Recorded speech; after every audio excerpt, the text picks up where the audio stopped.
Hello and welcome back to the KCC channel. I'm Rob and I hope you're having a wonderful day today. And even if you're not, we're about to make it a legendary day. Just over 2 months ago, we did a Stories About Kevin video with 3 stories in it, and the third one introduced you to Mr. Koo, the attack chicken. Now, if you haven't watched that video, it's linked at the top of the description down below. Check that one out first, and then come on back here, because the OP Dragon has written a brand new one, and it's so much better. It's called The Legend of Mr. Koo, Don't Mess with Grandma's Chicka Baby. Let's jump right in. Howdy guys, I can't express my gratitude enough for the outpouring of support I got for those last stories. I am so sorry it's taken so long to get another story out there. I'm sure there was someone at Google wondering why everyone suddenly tried looking up pet attack chickens for sale. So as per your request, let's get into another story from Mama this time about the legendary Mr. Koo. A couple of months after our previous story, everything was rather peachy on the farm. Grandma had gotten a new donkey to rehabilitate, Uncle Eddie got a new truck at work, Kenworth W900 with a cat, and 13-speed plus all the chrome and chicken lights for my trucker family. And Mr. Koo was still enjoying the fruits of his victory over Kevin. Grandma had even taken to bringing him inside the house to watch her soaps.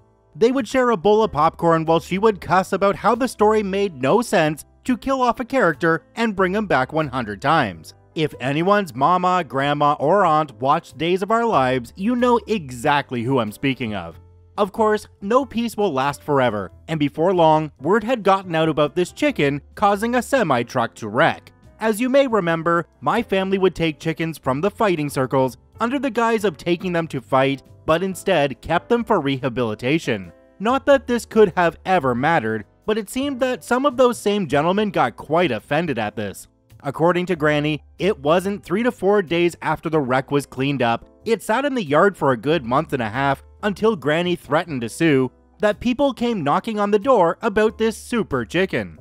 One fellow in particular named Fred had been a bit of a thorn in the side of my family for years. He lived just down the road from my grandparents and at one point had a falling out over a spot of land my grandpa had purchased that he wanted. Apparently, they had chosen the same bank for the loan, but my grandpa got the loan simply because Fred didn't have reliable income, and Grandpa was a coal miner by trade. Fred shows up the following week dressed in a nice button-up shirt and jeans. Granny said she knew he was up to something when he actually smelled and looked decent. He comes up on the porch and they had the following exchange. "Good morning, ma'am." "Morning, Fred. Can I help you with something?" "I actually had a question for your husband if he was about." "Well, he isn't, but you could ask me all the same." Mr. Koo comes outside at this point and Fred glares at him. "I mean no disrespect, but I was wondering if y'all are still fighting them chickens down at the pit. I heard y'all had some good ones and had a mean black and white one for sale." His eyes stay on Mr. Koo as Granny leans over to pick him up. "Our chickens aren't for sale, thanks. Also, Fred, you know my husband isn't here because his truck isn't here, so what do you really want?" Fred starts to chuckle. "Now, girl, you're gonna sell me that chicken." "Pardon?" "I said you're gone." Mr. Koo jumps down from Granny's arms and stares at Fred. "See, he even wants to go with me." Fred took a step towards him with his arms outstretched and feathers went flying. Mr. Koo pecked and scratched at him like a toddler on a Christmas gift. Fred started running back towards his truck and fell. Mr. Koo ran toward him for a moment, then strutted back to Granny. "Those chickens aren't for sale. Also, you might want to tidy up those wounds because you'll need your strength when my husband finds out how you spoke to me." Fred got in his truck and left immediately. That evening when my grandpa got home, Granny told him the whole thing. My grandpa was a patient man. He raised 4 boys and then 10 years later had a baby girl, my mama. He worked underground as a coal miner, which in our area was a fairly decent living. He had made his way up in the ranks from coal cutter to section boss, then from there to mine foreman. Fred had actually worked with him for a bit but kept quitting anytime he was annoyed with anything the bosses did. Finally, it got to the point where they wouldn't rehire him. "So he called you girl. He does realize you're older than he is, right?" My grandma was actually 2 years older than my grandpa. Fred was his age. I'ma need you to hush with this age nonsense before you're sleeping with the chickens." Grandpa glances at Mr. Koo on the couch. "Seems to me some of them live better than I do." They both laughed and Grandpa told her he would talk to Fred on his next day off. Until then, he told her to ignore him if all possible. Ideally, that would have been possible, but Fred had other plans. The next day, Fred shows up with 2 sheriff's officers. Granny came out and met them on the porch, where they presented her with the news that Fred intended to file charges for stolen property and assault with a deadly weapon. She laughed at the notion. "Fred, honey, are you serious? What weapon were you attacked with exactly?" "That damn knife you had." "Oh, really? Last I recall, the only thing I had in my hands was my pet chicken." The officers looked at each other, then back at Fred, back at each other, then asked, "Is it the same one that caused that old boy to wreck his truck a couple months ago?" "Yep, one and the same." "Can we meet him?" "Wait, what if he attacks us?" "Run, I guess? I don't know. I just want to see this thing." "He won't bite unless you're being a prick," glares at Fred. "I'll be right back." She goes in and gets Mr. Koo. He comes out and immediately stretches his wings out, then settles back into Granny's arm. The officers come over and pet him on the head. One of them picks up an earthworm from the ground to feed him with. "Careful now, he don't know finger meat from worm meat." Mr. Koo pecks hard at Officer 2's finger, bringing blood. "Ow, crap. Well, I told ya." Officer 1 chuckling at his partner's pain. "So, Fred, what deadly weapon exactly did she assault you with?" Fred, still broiling in the yard. "That damn chicken. I tried to buy it off her and she won't sell it." He then realized he goofed. "So, earlier she asked you what weapon and you said a knife. What is it, a chicken or a knife?" Shoot. Never mind. I dropped the charges." He proceeds to stomp back towards his truck. "No, now, wait a second. You go down to the station to kick up a fuss and get us up here, and now that we found out you lied, you want to just walk away?" "Well, I didn't exactly lie. That chicken attacked me. Don't you see the peck marks and scratches?" "I mean, I see scars, but since you've lied once, how do I know you didn't just fall into a bramble patch, like the one next to your farm?" Granny is trying hard not to laugh at this point, while still holding Mr. Koo like a little feathery football. "I apologize for the trouble, ma'am. It won't happen again," Fred said, glaring at the officers. The officers accepted the apology and let him go with a warning. Later that day, Grandpa came home with Mama close behind crying. "What's wrong, baby?" Mama runs past her to her room yelling, "Him! Caught her up that old mining road in the truck with that boy." Ironically, that boy would eventually be my dad. Haha. "The same one we used to? That's besides the point. So what did we do? Actually, she's crying. What did you do?" "I caught her in the act with him, and I told him if he ever shows his face around her, he's dead." "He's a good kid. Don't act like we didn't do the same at that age." Grandpa grumbled something and settled into the dinner Grandma had made. Grandma told him about the day's happenings. Grandpa couldn't help but laugh. He seriously said the chicken was a deadly weapon. He laughed, while dipping out some beans and cornbread on a piece of onion. "He's so deadly. Yeah, that's Mama's chicken baby, isn't he?" Scratching Mr. Koo's neck. Apparently, whenever she did this, he would shuffle his feathers and do his coo sound. Eventually, Mama made her way back downstairs and sat beside Mr. Koo. She whispered something to him, and he jumped off the couch, trotted over to Grandpa, and pecked him on the ankle. "Ow, you little crap," he yelled, swatting at Mr. Koo. "I thought you were on my side." Mr. Koo then walked back over to Grandma, where she had him a fresh bowl of seed and leftover pork bits from dinner. Later that night, when everyone was settling into sleep, Mama had been up scribbling in her journal when she heard a creaking sound on the front porch.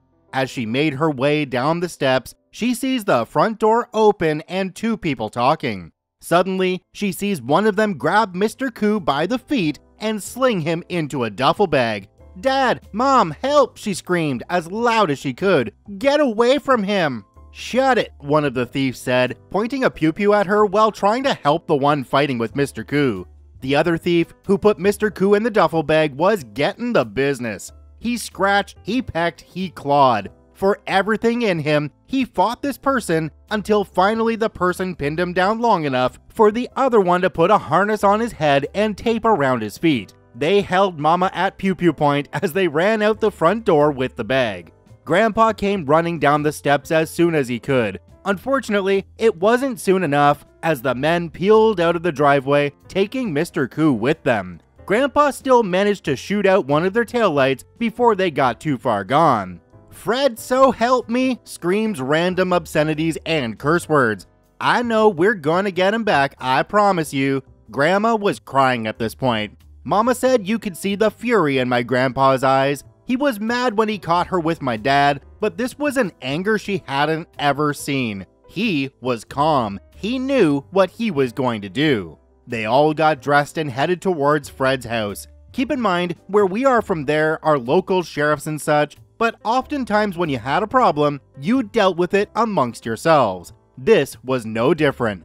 When they arrived, they found a truck sitting out back covered in a tarp. Grandpa goes to the back, and sure enough, there's a hole in the tailgate right at the taillight. "Okay, that's how it is," Grandpa said, going back over to his truck and getting his long pew-pew. As he made his way over to his truck, Fred steps outside. Grandpa notices and starts walking towards him. "Now Jake," Grandpa's name, "I didn't have anything to do with this." Grandpa lunges at him with a hard right hook, knocking him on his rear. He then grabs his collar and slaps him a couple times. "You didn't have anything to do with this, yet the damn truck I shot that hauled away my pet and 2 dead men who broke into my house is conveniently sitting in your front yard," as he slaps him again. Fred starts crying. "It's my nephews. They've been pulling pranks on people all week since I've had them here." "How do you mean? Remember the 2 officers that came with me? Do you remember what the name on the side of the car said?" "Well, no, I guess I don't. I didn't pay attention." She thinks for a moment. "Wait, are you saying they were your nephews?" Fred shakes his head yes and sits up. Grandpa offers his hand to help him up. "So they humiliated you at my farm, then they return and take our chicken? If that's all they took, I'm surprised. They've drained my bank account dry since they've been here. Look, they're my deceased sisters, boys, and I'm about all they got." "Well, do you know where they went?" "They've been having bonfires up by the old coal tipple." Mama chimes in. "I know that place. Me and—" Grandpa glares at her. "And I'm a hush now. Go get in the truck, honey." "Yes, ma'am." They get in the truck and head towards one of a couple different coal tipples in our town. Those unfamiliar with coal mines, a tipple is slang terminology for a structure built to not only separate, grade and clean the coal, but also to load it into train cars for transportation. As they pulled up the hill where the bonfire had been located, Mama notices my dad sitting around the fire with his buddies. On his shoulder is a familiar sight. "Mr. Koo!" Mama yelled. Mr. Koo hopped down and ran over to Grandma, despite Mama having knelt down to pick him up. Grandma proceeds to pick him up. "Where have you been, sweetheart, and how did you get here?" She looks around suspiciously. My dad says, "Funny story, actually. We ran into these 2 jerk-offs while out on the trail." He points towards the 2 bleeding guys tied up on the other side of the fire. "I had a few beers, but I knew something was weird when their duffel bag popped legs and ran off. They chased it, then next thing I know, they're being mauled by a chicken. I could recognize that bird anywhere, so I pulled out my .357 and we hog-tied them till I was sober enough to take them off the hill. Then y'all showed up." Grandpa wanted to be mad, but he couldn't help but laugh. He went to the back of his truck and got out a crate of moonshine. "Hell, son, let's make a night of it." He gestures Mama over. "Be good to my daughter." Dad smiled. "Yes, sir." Granny had luckily packed some snacks. They sat around the fire for a bit sharing funny stories. Apparently, they also found a bag of sunflower seeds in Dad's truck and threw them on the thieves. Mr. Koo obliged to clean up the mess, and maybe picked a little harder than needed. Mama told me they waited till later that night to realize the police station was not only closed, but Grandpa and Dad were drunk enough that neither could drive. Mama and Granny were left to drive them off the hill. Grandpa and Dad took them down to the police station the next morning and had them thrown in jail. Fred was informed about his nephews and was told if he came on the property again, he would be shot at. I'm suddenly realizing that we don't have any kind of animal in this house that would protect us if somebody decided to break in. Well, we do have a cat, but I think all it would do is try to trip you by rubbing up against your legs if you came into our house. I think I might have to have a chat with Wifey and Dragon about getting us an attack chicken. And I mean, if it doesn't do a good job, we can always just toss it in the oven. And one more thing, I know my accents in this thing were absolute cringe, but I had a lot of fun putting it together, so I don't care. Now, the OP for this story, Dragon, has mentioned that they will do some more writing in the future. So what I need you to do is go to the link in the description down below, let them know how much you enjoyed this story, and encourage them to keep it going, because I would love to have more of the legend of Mr. Koo on the KCC channel. Check OP out at the link in the description down below. I thank you for watching. I hope you have a wonderful day, and we'll see you tomorrow.